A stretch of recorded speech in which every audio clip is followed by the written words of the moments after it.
Okey, itu dia uh, video perkenalan. Baik, jadi saya akan masuk kepada presentation. Masih baik. Jadi mungkin ada di antara you all yang sudah kenal UM kan, ada mungkin yang pernah datang ke UM kan, ataupun pernah singgah sekejap. Dan mungkin ada yang mungkin first time dengar perkataan Universiti Melaya ataupun UM, ataupun sebelum ni dia pernah dengar tapi dia tak ambil kisah kan, mungkin dia rasa UM ni susah nak masuk Saya rasa semua you all pun ada pandangan yang samalah. UM susah nak masuk dan sangat-sangat mencabar, competition tinggi sebenarnya benda tu ada yang betul, ada yang tak betul lah, okey. Dan saya akan cuba kongsikan seberapa banyak yang boleh. Baik, jadi sejarah UM ni kita bermula sejak daripada 1905 Jadi kalau nak kira daripada tahun 2022 ni dah lebih 100 tahun usia UC Melaya itu sendiri. Dan dulu kita bermula di Singapura dan kemudian sedikit demi sedikit kita mempunyai dua kampus satu di Singapura sendiri dan satu lagi di Kuala Lumpur, dan akhirnya pada 1962 kedua-dua universiti ini mereka mempunyai pengurusan ataupun pentadbiran sendirilah masing-masing. Jadi mereka tidak ada lagi connection ataupun tidak lagi berkait antara satu dengan yang lain. Tetapi dari sejarah UM dan juga NUS sekarang ini di Singapura merupakan sebuah universiti satu ketika yang dulu. Baik, kemudian so bila bercakap pasal UM ni adik-adik semua, UM ni sebenarnya kalau saya boleh andaikan, UM ni merupakan ayam tambatan kepada negara kita Malaysia dan satu-satunya universiti di Malaysia yang berjaya berada di kedudukan ke-100 terbaik di dunia sudah tentu kita UM memegang tanggungjawab dan juga amanah supaya dapat menjadi sebuah universiti yang dapat bersaing dengan universiti-universiti terbaik di dunia macam Oxford, Cambridge, Harvard, NUS, MIT dan banyak lagi universiti dan sekarang ni kita berada di kedudukan ke-65 di dunia di bawah QS World University Ranking. Berbanding dengan beribu-ribu universiti di luar sana, kita berada di kedudukan yang ke-65. Jadi ini sebenarnya bukan semata-mata untuk mengejar ranking ataupun kedudukan, tetapi sebenarnya adalah untuk manfaat kebaikan kepada pelajar-pelajar UM itu sendiri. Cuba bayangkan kalau anda dapat belajar di Oxford ataupun MIT ataupun Cambridge kan, dan anda keluar sebagai graduan Oxford, MIT kan, jadi apa perasaan anda? So tentu anda akan rasa yakin, confident, rasa bangga dapat menjadi alumni kepada sebuah universiti yang terbaik.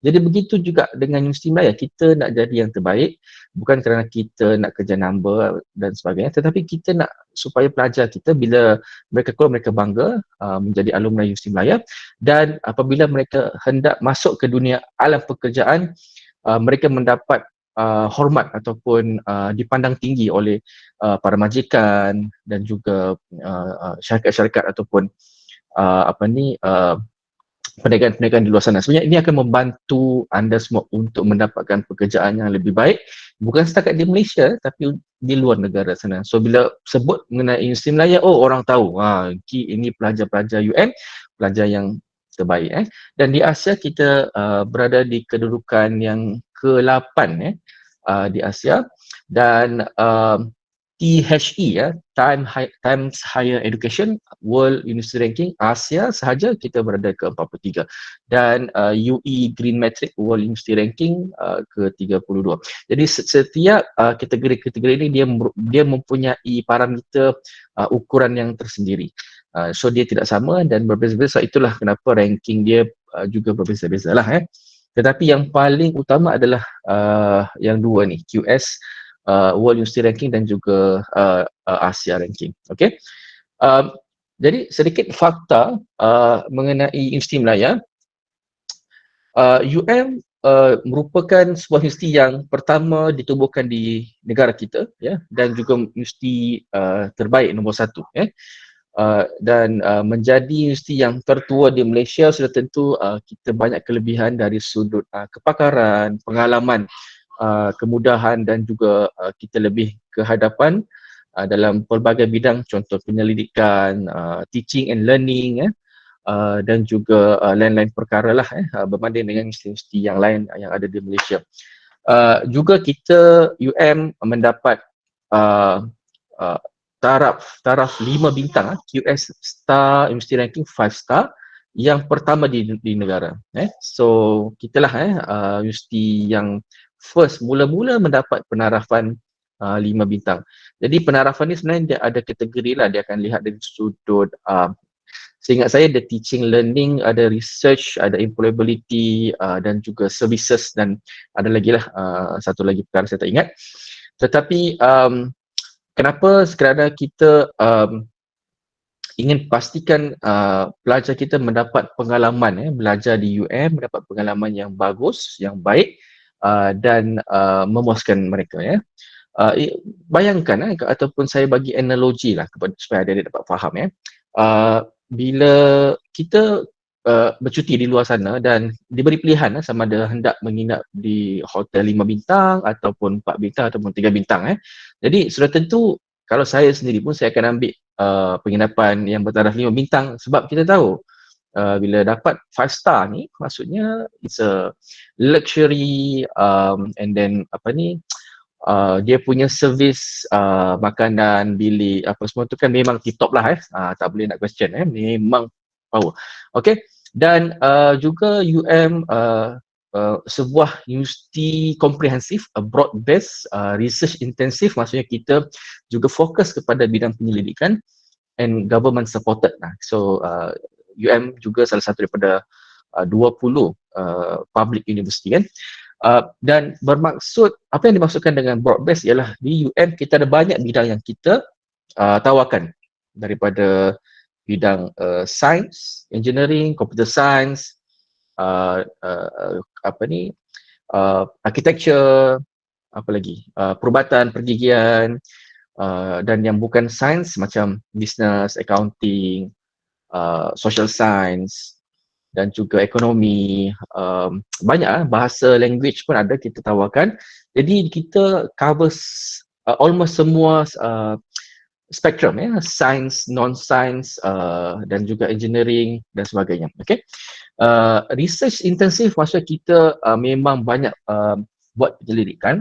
Jadi sesiapa yang ada cita-cita hendak menjadi pensyarah, menjadi pensyarah nanti, so nak jadi pensyarah ni dia berbeza jadi seorang guru, So jadi pensyarah kena mengajar dan kena tahu macam mana hendak buat penyelidikan, So penyelidikan ni dihasilkan untuk menyelesaikan masalah-masalah yang ada sekarang lah, masalah yang sangat-sangat fokus, yang sangat-sangat spesifik.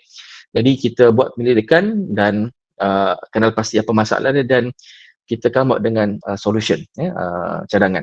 So semua siapa-siapa yang nak jadi pensyarah memang kena pandai ataupun kena tahu macam mana hendak menjalankan pendidikan dan government supported. So maksudnya adik-adik semua masuk ke UM menerusi saluran UPU, anda akan dapat menikmati subsidi yuran pengajian. So kalau yuran tu contohlah, harga dia kalau dekat luar sana harga dia dalam 70,000, so mungkin adik just bayar dalam 10%, maybe 7,000 saja, dan selebihnya ditanggung oleh kerajaan.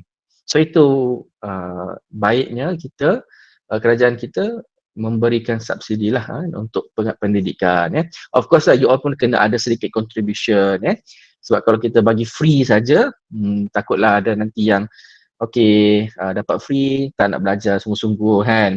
At least biar ada sedikit komitmen lah, macam tu. Okay, dan kita juga merupakan mempunyai sebuah teaching hospital yang terbesar di Malaysia. Terdiri, kita mempunyai 1,600 katil, dan teaching hospital inilah di mana kami melatih pelajar-pelajar perubatan, pergian, farmasi, dan juga yang mengambil bidang nursing, kejururawatan, terletaknya sangat hampir di sebelah Universiti Malaya, hanya bersebelahan sahaja. Jadi sangat-sangat memudahkanlah dari sudut pergerakan pelajar ke kolej kediaman, ke hospital untuk latihan klinikal, dan antara universiti teaching hospital yang agak popular lah di Lembah Kelang.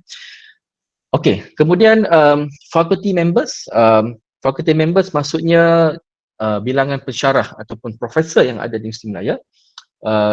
Sehingga kini sekitar 2,000 orang, lebih daripada 2,000 orang, dan juga kami mempunyai lebih daripada 300 pensyarah datang daripada luar negara.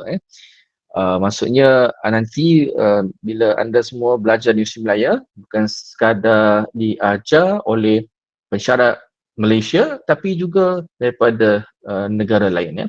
Jadi pengalaman tu dia lebih berbeza dan lebih seronok dapat belajar bersama orang pakar daripada luar. Mobility students, mobility ni satu program yang very unique dan kita sangat galakkan you all untuk semua sertai bila belajar di Universiti Malaya. Mobility ni dia ada banyak jenis. Satu-satunya adalah program pertukaran pelajar dalam tempoh 1 ataupun 2 semester. Bermaksud anda diberi peluang untuk belajar dalam 1 ataupun 2 semester di negara lain, di universiti lain. Maksudnya kalau contoh anda ambil program business dan anda nak belajar dekat Seoul University kan, South Korea, dan mereka pun ada program business kan. Jadi anda boleh mohon through UM dan kita akan hantar you ke sana belajar sama ada you nak pilih 1 semester ataupun 2 semester tu pulang, dan nanti bila selesai datang semula ke UM bawa semua kredit lah ataupun mata pelajaran skor yang anda telah peroleh itu untuk dimasukkan ke dalam transkrip. So you don't have to repeat the same program lah at Universiti Malaya. Okay. Dan kita juga UM juga akan bantu dari sudut penginapan, mungkin ada sedikit wang saku dan juga flight, tiket flight. Baik, dan kedudukan Universiti Malaya memang sangat-sangat strategik. Kita I think satu-satunya universiti awam yang kampus utamanya ada di KL, macam UPM dekat Serdang, UKM dekat Bangi kan. Jadi UM memang kampus utamanya memang betul-betul di KL, dan di sekitar UM tu ada banyak tempat-tempat yang menarik. Contoh Mid Valley Shopping Mall, Mega Mall memang besar dan tempat tempuan lah orang beli belah. Mid Valley ada KL Gateway Mall, dan di berhampiran juga ada LRT station dan ada bangunan TM dan banyak lagi lah tempat memang sangat happening di sekitar Universiti Malaya. And juga yang uniknya ialah kita ada tawarkan double degree program, dual master dan collaborative PhD program. Yang ini saya akan terangkan sekejap lagi. Okay. So moving forward, okay. Sedikit mengenai profil Universiti Malaya. Di UM kami ada 13 fakulti dan saya akan terangkan secara terperinci lah selepas ini. Dan ada 2 akademi, iaitu Akademi Pengajian Islam dan Pengajian Melayu.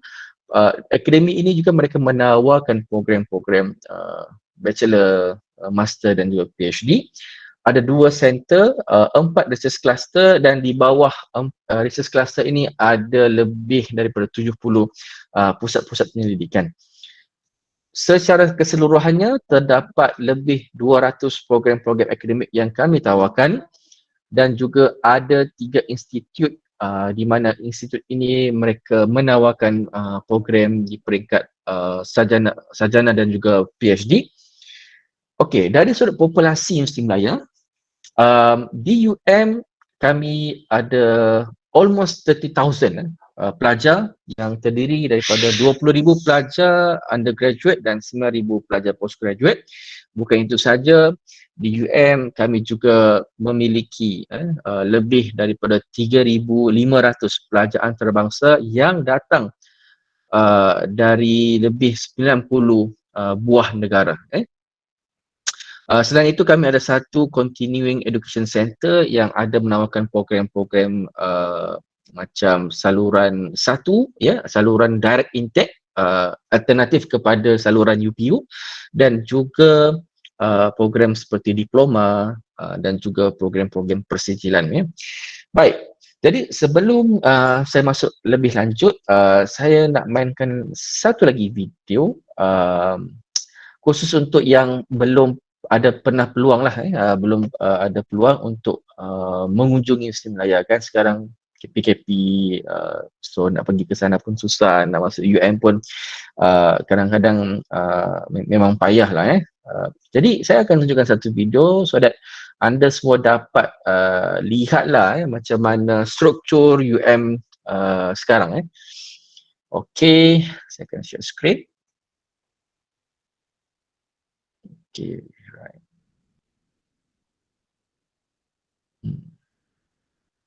Okey. Kalau tak nampak bagi tahu.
Okey, okey, itu dia video yang kita ambil guna drone lah. Agak lama jugalah, masa 2016, tapi sebenarnya dari sudut perubahan tu tak adalah sangat. Lebih kurang sama je, mungkin ada satu dua bangunan baru yang naik kan, tapi strukturnya uh, saya boleh kata 95% sama lah. So macam mana nanti anda masuk ke UM akan datang, begitu jugalah suasana ataupun the look sendiri, itu sendiri. Baik, jadi kita sambung dengan presentation tadi. Okay, kalau you all ada soalan nak tanya kan, boleh share soalan dekat dalam ruangan chat nanti, ataupun kalau nak tanya secara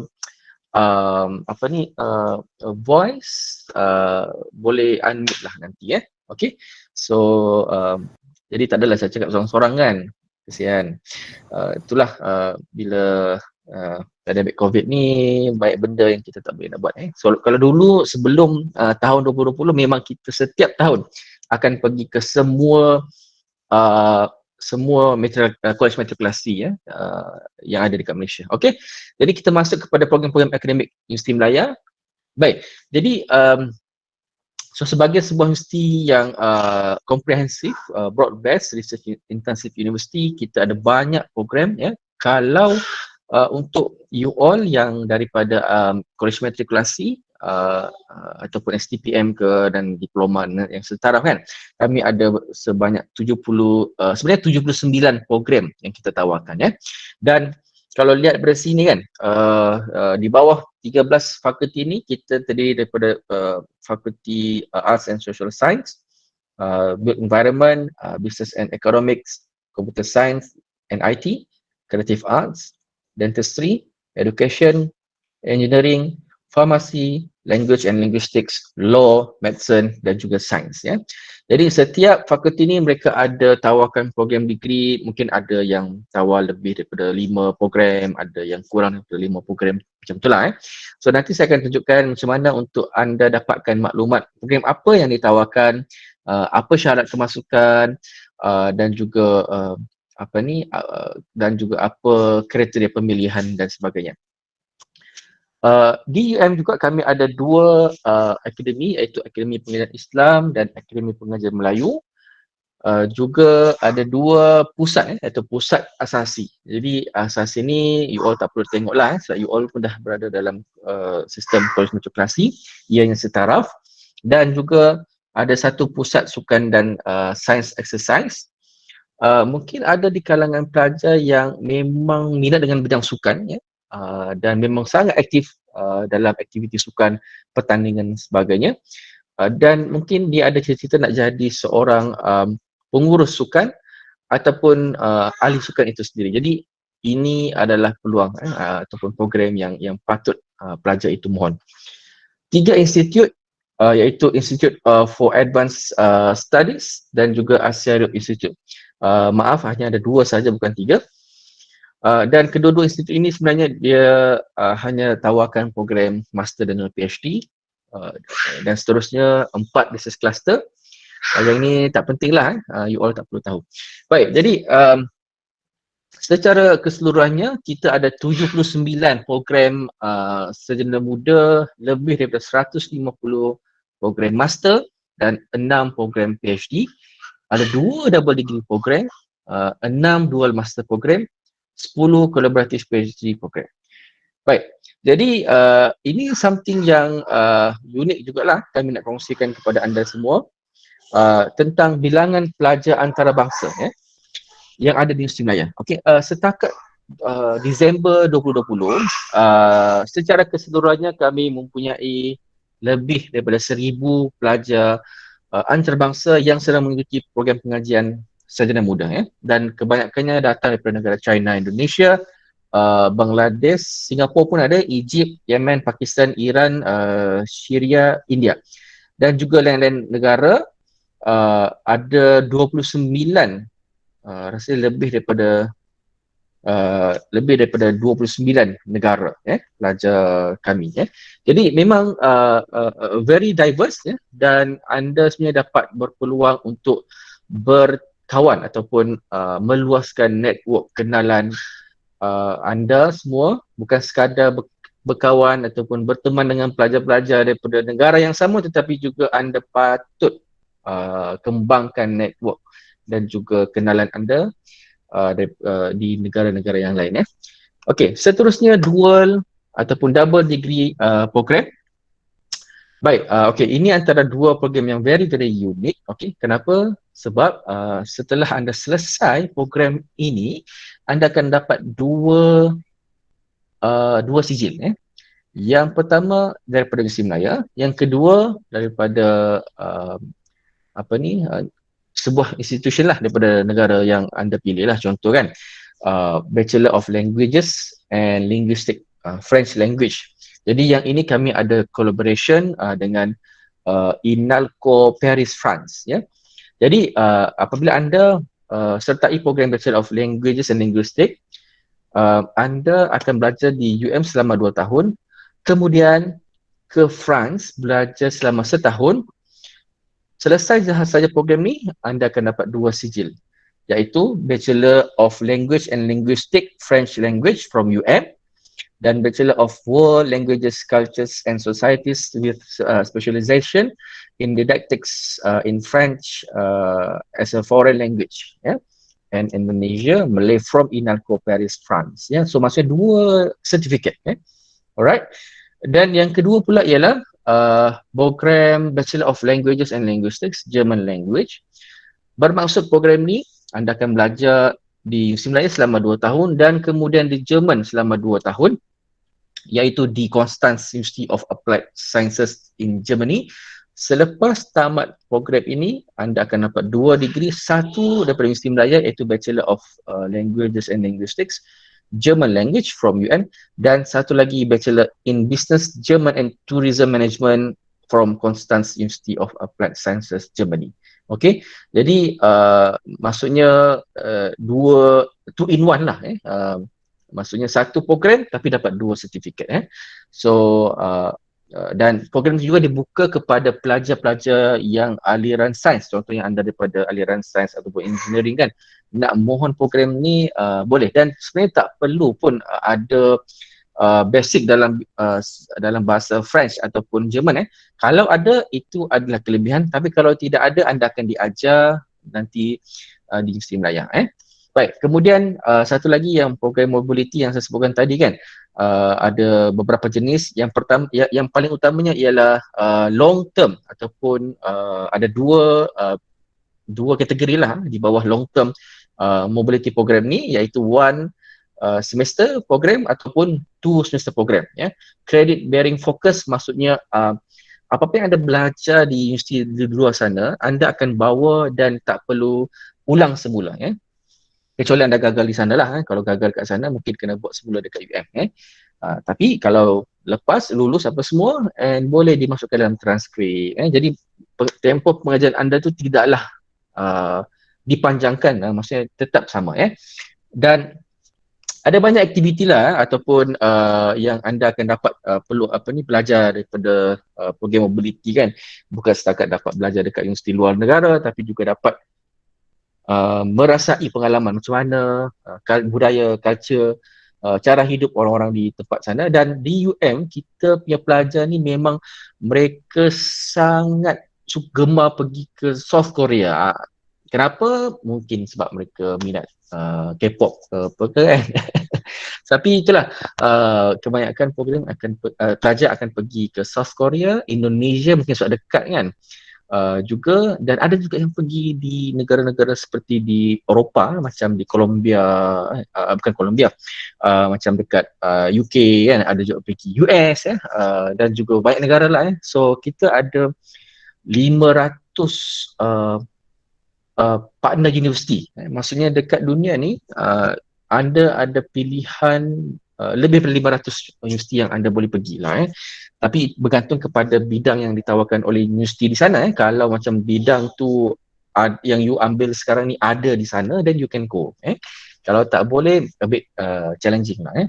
Baik, kemudian di sini kita buat program-program pengantarbangsaan, ya. Tapi kita buka kepada semua lah, pelajar Malaysia dan pelajar antarabangsa pun akan join program ni. Memang kita akan buat once in a year kan, dan ada banyak aktiviti di dalamnya. Baik.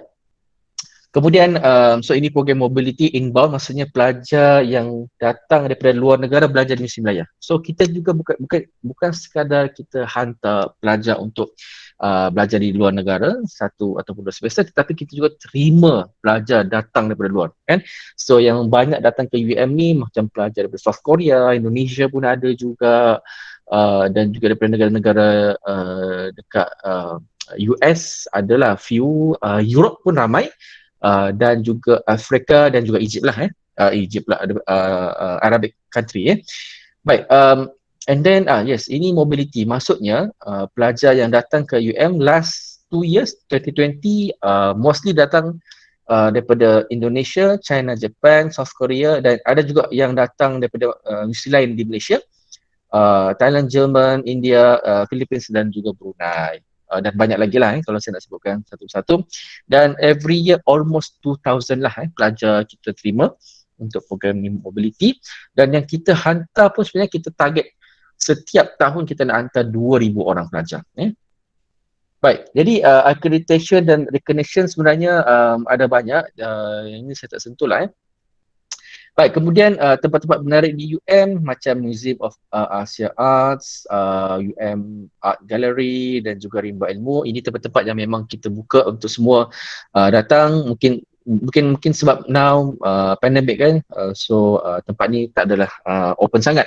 Baik, jadi selesai untuk presentation, dan saya akan cuba tunjukkan satu lagi, website. Baik. Jadi adik-adik semua, kalau boleh tolong simpan link ni ataupun saya share dalam ruangan chat lah, so that you all boleh copy and simpan. Okay. Website ni sangat penting kalau anda memang betul-betul nak belajar di Yusuf Malaya. Link dia ialah study.um.edu.my. Dekat website ni anda boleh dapatkan maklumat lah. Contoh contohnya dekat sini ada home, download brochure, semak program fees, how to apply, entry requirements. Jadi untuk anda boleh klik download brochures. Kemudian lihat kepada tajuk dia. Yang ini untuk foundation, ini untuk anda yang sekarang ni berada di peringkat STPM, matriculation, diploma ke, A-level ke, ataupun yang setara STAM pun sama. Anda boleh semak syarat kemasukan menggunakan buku panduan ini. Sama ada anda ingin download the handbook ataupun you nak view pun boleh. Dan di sini adalah yuran, kadar-kadar yuran yang dilaksana, juga boleh disemak di sini setiap program. Cuma saya nak bagi tahu dekat adik-adik semua, untuk yang buku syarat ni, buku kemasukan dan juga yuran ni sebenarnya adalah untuk sesi yang sesi tahun lepas. Kita masih lagi dalam proses edit ataupun nak finalizekan konten maklumat dalam buku syarat ni, dan sepatutnya kita boleh upload dalam masa terdekat lah, dalam maybe dalam sebelum masuk bulan Mac, sebelum tutup permohonan. Jadi dan alternatively anda juga boleh semak syarat kemasukan di website UPU. So UPU pun memang ada maklumat tentang syarat kemasukan. Cuma macam mana nak baca, saya akan bagi contoh lah. Now kita try view buku syarat tersebut, tapi ini macam saya katakan tadi untuk sesi akademik 2021-2022. So anda punya sepatutnya sesi akademik 2022/2023.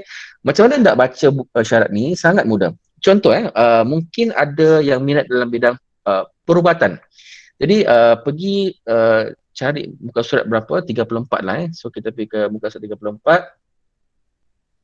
Mungkin dia 34.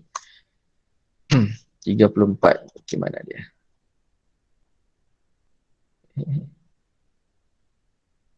Lebih dah. Ini kejuruteraan. Oh, depan lagi. So nombor dia tu dekat sini lah. Bukan dekat bawah ni. Ini 31, 32, 33. 34. Baik, jadi macam mana nak baca syarat ni? Saya cuba zoom in kan. Zoom out sikit, tak boleh. Okey, contoh kalau anda nak mohon program Sarjana Muda Perubatan dan Sarjana Muda Pembedahan, MBBS lah. Ini antara program yang sangat popular. Baik, untuk anda pelajar matriculation, dia akan lihat dekat sini lah. Aliran sains, dia akan lihat kepada lulus matrikulasi asasi dengan mendapat sekurang-kurangnya PNJK 3.8 dan mendapat sekurang-kurangnya grade A dalam dua mata pelajaran dan grade A minus dalam satu mata pelajaran. Okey, kita memang letak mata pelajaran apa. Dan SPM juga akan dilihat, okay? Tapi tak semua program ya, hanya ada program yang tertentu. Tapi untuk MBBS, yes, SPM kena dapat straight A lah, A minus dalam subjek 1, 2, 3, 4, 5 subjek ni ya. Dan juga depan lagi, sekurang-kurangnya band 4 MUET dan juga ada keputusan ujian BMAT. Okey, lulus temuduga dan disahkan sihat dan memenuhi syarat kemasukan. Okey, itu untuk MBBS lah. Kan, contoh kalau anda nak lihat untuk yang engineering lah kan, macam untuk you all ni yang bidang-bidang kejuruteraan kan. Contoh kita tengok muka surat 27. Okey.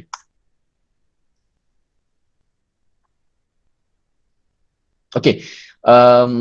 Baik, untuk alamak.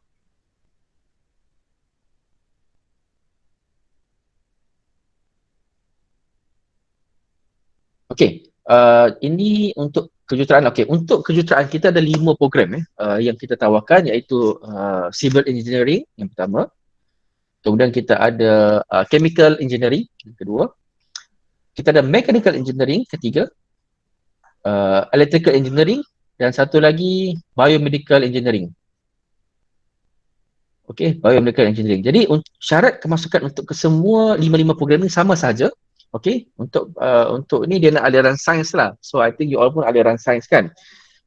Dan you all kena lulus matrikulasi PNJK 3 dengan grade B dalam 3 mata pelajaran berikut. Matematik, physics slash engineering physics, either one, salah satu.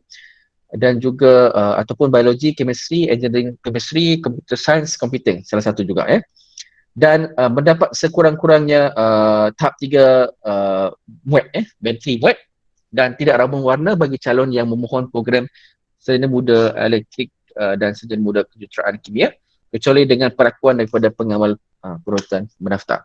Apa lagi syarat dia? Dan okey, itu sahaja. Itu sahaja, maksudnya tak ada dah. Kat sini tak ada kosong Maksudnya itu saja untuknya. So sangat very straightforward. Dia tak tengok pun SPM result dan itu je lah. Maksudnya dia akan lihat keputusan dekat college matric kan. Apa yang you all dapat. So sama ada dia match ataupun tak dekat sini So itu saja. Matriculation dengan MUET dan tak rambung warna. Itu saja. Okay.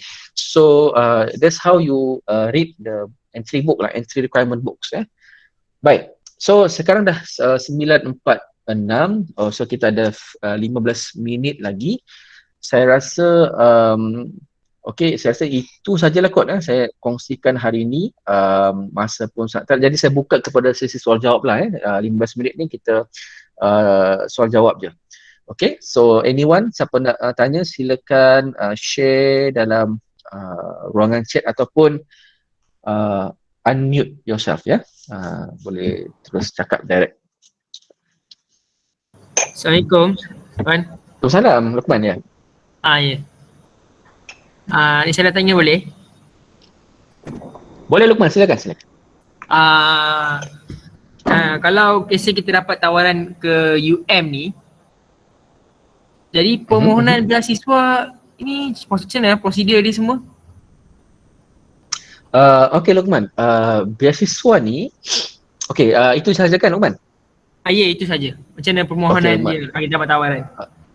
Okey, dekat UM kita tak offer beasiswa lah untuk pelajar macam you all lah first degree kan yang buat sarjana muda kan. Tapi bila you all dah masuk, sebenarnya you all kena tengok juga siapa yang bagi scholarship tu kan. Contoh macam JPA bagi scholarship, dia ada tarikh tempoh dia sendiri untuk anda dapatkan untuk mohon Jadi make sure you tahu bila dia buka tarikh permohonan tu, dan ada scholarship provider, agensi lah yang ataupun mana-mana company yang bagi scholarship kan, ada yang akan dia akan iklankan sebelum you all masuk semester, maksudnya sebelum you all start belajar so dekat situ you boleh mohon. Okay, boleh mohon. So kalau you ada offer letter, you boleh bagi offer letter. Kalau tak ada pun mungkin ada juga yang perlukan offer letter, ada yang tak perlukan offer letter. Dan ada juga yang bagi scholarship ni dia akan buka selepas you belajar. Maksudnya walaupun you dah start belajar, ataupun you dah habis satu semester ke, tapi dia still buka dan you still boleh apply. Macam tu. Jadi dia tengok kepada siapa yang bagi scholarship tu. Macam baru-baru ni kan, ada satu pada Yayasan Tunku Abdul Rahman kot, Tunku Abdul Razak, saya tak ingat. Dia bagi scholarship kepada semua, siapa-siapa yang baru nak masuk ataupun yang sudah belajar, tetapi dia akan bagi tahu siap-siap dekat situ mesti ada baki semester 2. Kalau you dah final year memang tak boleh lah, tapi kalau you masih lagi second year kan, ataupun ada lagi 2 tahun baru nak selesai, you boleh mohon. Okay, so cara dia ialah you kena tengok kepada yang tawarkan tu, ada yang minta you isi borang online dan upload semua dokumen, ada yang ada yang minta you isi borang hard copy semua kan, tapi saya rasa mostly buat secara online lah kot kan. Tapi so maksudnya dekat sini ialah dia berbeza-beza ikut provider.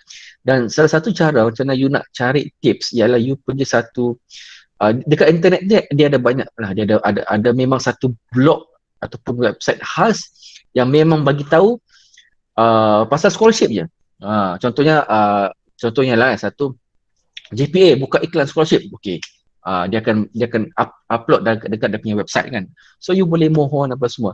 Jadi cuba try use this technology untuk you dah cari mana scholarship yang bakal dibuka nanti ataupun yang akan dibuka.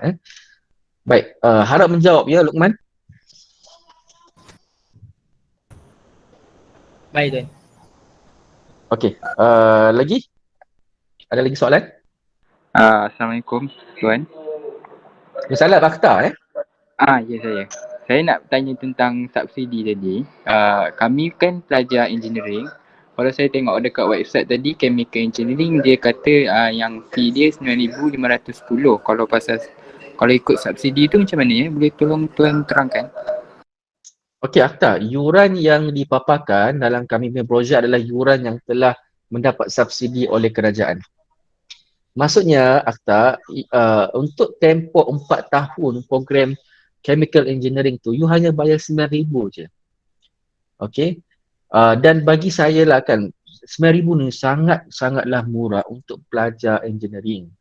Kalau you pergi dekat luar sana, okey, yang setahu saya untuk yuran asal untuk engineering ni, dia boleh mencecah lebih daripada 70,000 tau. Kan, kalau you pergi dekat study dekat overseas maybe easily 100,000 ringgit Malaysia lah, yuran saja, tak termasuk penginapan dan sebagainya. Jadi memang yang kita paparkan tu adalah yuran yang you akan bayar setelah mendapat subsidi oleh kerajaan lah. So contohlah bagi tahu lagi satu contoh yang paling jelas, program MBBS.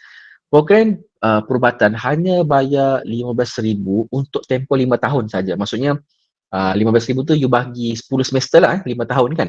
So berapa je lah you bayar setiap semester. Tapi kalau you pergi dekat luar, overseas ataupun yuran sebenar untuk medik dekat pasaran ialah minimum 300,000 untuk tempoh 5 tahun.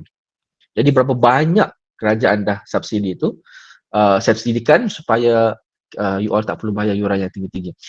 Dekat universiti lain pun sama je Akhtar. Yuran yang dia paparkan tu adalah yuran yang telah mendapat subsidi oleh kerajaan. Okey Akhtar. Boleh ke? Alright, thank you. Okay, ada satu soalan daripada Shiva Tishwaran Okay. kalau nak kerja dalam bidang mechatronic program mana yang more suitable, electrical engineering ke mechanical engineering? Mechatronics. Okay, Shiva, saya rasa program, saya tak tahu sebab saya tak bukan bidang engineering. Okay, saya bukan bidang engineering. Tapi kalau nampak daripada nama dia tu, sebenarnya dia lebih kepada mechanical engineering. Mechatronics kan. Okay.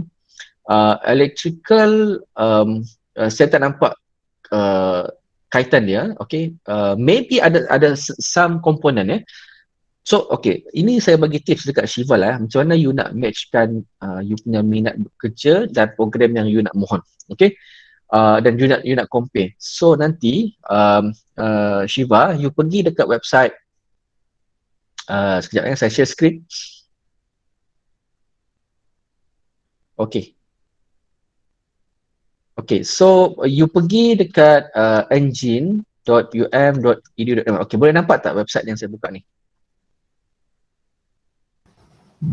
Boleh sir. Okay, cool.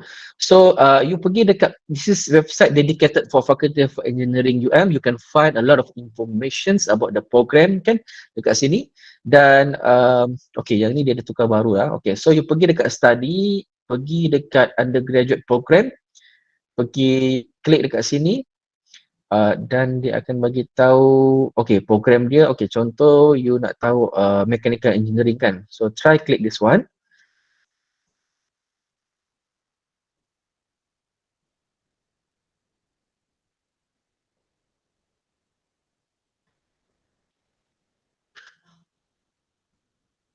Okay, try tengok dekat guidebook dia.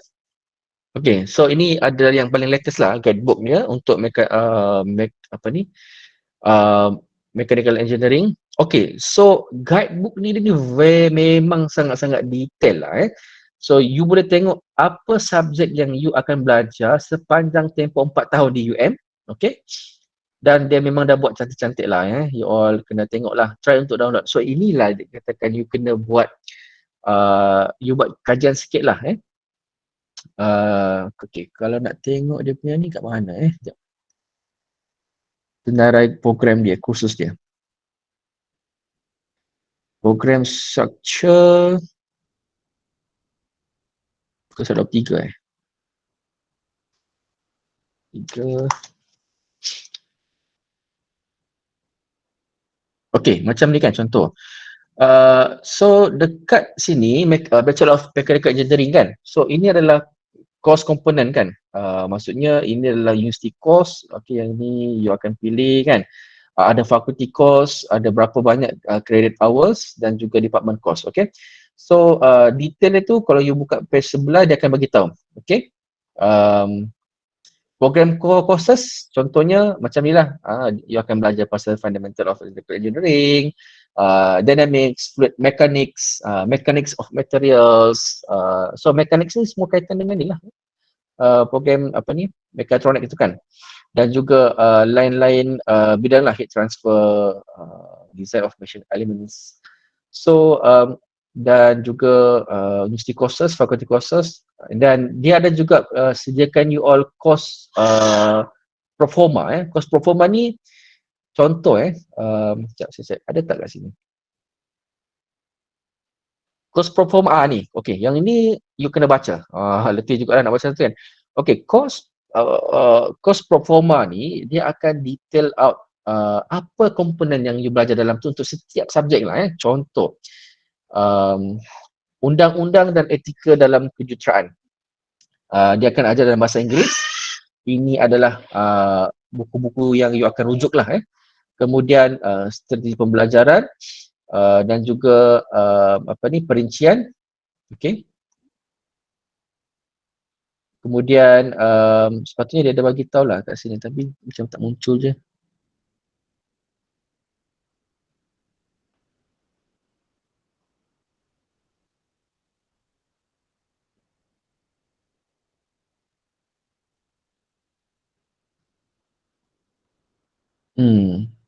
Okay, kat sini pun dia ada mention lah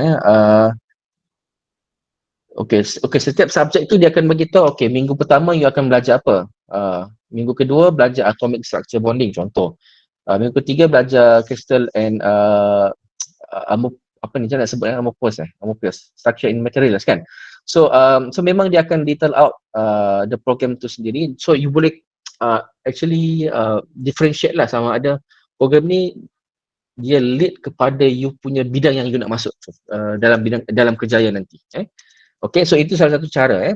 So again pergi dekat fakulti website. Okay, sekali lagi klik study programs dan undergraduate program ya. Okay, saya copy dan nanti you all klik lah mana program yang you nak dapatkan maklumat spesifik ya. Okay, so saya share link dekat sini. Okay, right, so ada lagi soalan ke? Okay guys, jangan lupa untuk isi kehadiran kalau you all tak isi nanti dianggap tak hadir Okay. Alright, thanks Kak Pakcik Google. Yes, betul Dahibuddin ya. So now you all sangat beruntung lah. Masa zaman saya memang very challenging nak dapatkan info, but now everything you just Google, everything dekat you punya hujung jari Okay, yeah, you're welcome Shiva. Okay, all the best to you. Okay, ada lagi soalan ke? Mungkin last lah kot Assalamualaikum tuan. Aku salam. Maaf, saya nak tanya lagi pasal status Universiti Penyelidikan. Apa bezakan Universiti Penyelidikan UM dengan Universiti Teknologi lain di Malaysia? Okay, Akhtar, dekat Malaysia ada 5 research university. Universiti Penyelidikan UM, USM, UKM, UTM dan UPM yang saya tak sebut lagi. UPM.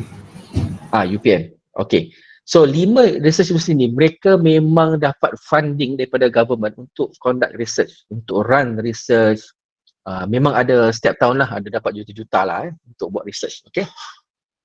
Maksudnya dengan harapan 5 universiti ni dapat contribute, dapat publish lebih banyak research dapat buat penerbitan hasil daripada kajian tu. Okay. Macam universiti lain, mereka bukan research university, maksudnya diorang tidak emphasize in research so diorang lebih kepada teaching. Ada juga lah research tapi not much as UM dan yang 4 lagi tadi yang saya sebutkan dia ada universiti community macam UMS kan, Universiti Malaysia Sabah. Dia universiti community, antara objektif dia ialah untuk membangunkan komuniti di sekitar itulah untuk melahirkan lebih ramai graduan yang dapat meningkatkan ekonomi, taraf hidup masyarakat dan sebagainya kan. So UM kita kita lebih kepada research pendidikan, sebab dekat dunia universiti ni Akhtar, research is the core aspek tau dekat luar sana pun, dekat universiti dekat luar negara pun mereka memang pushnya untuk hasilkan penyelidikan. Untuk penyelidikan ni you all jangan nampak macam dia just a research, buat survey, buat kajian. Sebabnya research ni, hasil daripada research tu biasanya industri akan ambil dan dia akan apply dekat luar sana. Okay, so contohkan dalam bidang social science kan, macam you all ni lah kan, sebagai contoh yang sekarang kita hadapi kan, pandemik COVID dan sebagainya kan. Diorang buat research macam mana nak hasilkan vaksin. Okay, diorang tahu masalah ialah kita ada satu masalah kesihatan iaitu pandemik COVID-19 kan. Jadi penyelidik dalam bidang perubatan, diorang buat research macam mana nak hasilkan vaksin untuk dapat sama ada untuk mencegah ataupun dapat mengurangkan kesan daripada jangkitan tu kan. Jadi dia buat research lah. So hasil dari research tu maka terhasillah COVID vaksin. Dan dekat dunia ni kan banyak orang buat research, that's why kita ada banyak jenis-jenis vaksin sebab negara ni dia buat kajian cara dia macam ni. So ini hasil dia. Dia dapatlah hasilkan vaksin AstraZeneca kan, Russia dapatlah Sputnik, China Sinovac kan. Dan mereka menggunakan kaedah yang sedikit berbeza dan ada yang memang totally berbeza. So itu sebenarnya contribution penyelidikan, dan UM dan juga lain universiti sebenarnya itulah harapan negara supaya kita juga dapat contribute something kepada masyarakat di Malaysia dan dunia lah dalam apa-apa bidang. Jadi Akhtar, kalau memang you memang berminat dalam bidang pendidikan, nak jadi pensyarah, I bagi tahu jadi pensyarah ni gaji besar tau. Okey. Lagi besar daripada jadi guru ataupun guru sekolah lah So pensyarah memang gaji besar. Okey. So kalau you memang nak minat dalam bidang research ni, daripada degree lagi nanti you kena tahu, cuba belajar macam mana nak research dalam bidang you lah sebab bidang ni ada banyak kan, macam you all lebih kepada engineering kan, science kan. So dia ada teknik sendiri bila buat research Okay, Akhtar, saya rasa panjang sangat lah saya bagi explanation, so sorry Okay. Okay, sir.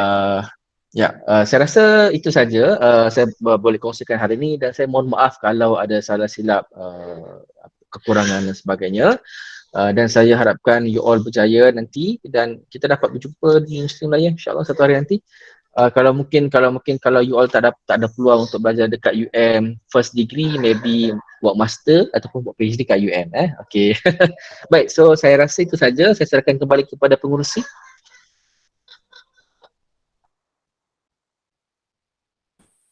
Majlis merakamkan jutaan terima kasih kepada Encik Mahathir bin Suguah dari Universiti Malayang atas taklimat sebentar tadi. Diharap agar segala input dan maklumat yang diberikan sangat jelas kepada pelajar dan dapat membantu pelajar dalam memilih universiti dan jurusan yang diinginkan. Sekian sahaja slot kita pada hari ini. Diingatkan kepada semua pelajar, sesi taklimat seterusnya adalah pada 26 Februari pada hari Sabtu yang bermula pada pukul 9 pagi. Sekian, terima kasih.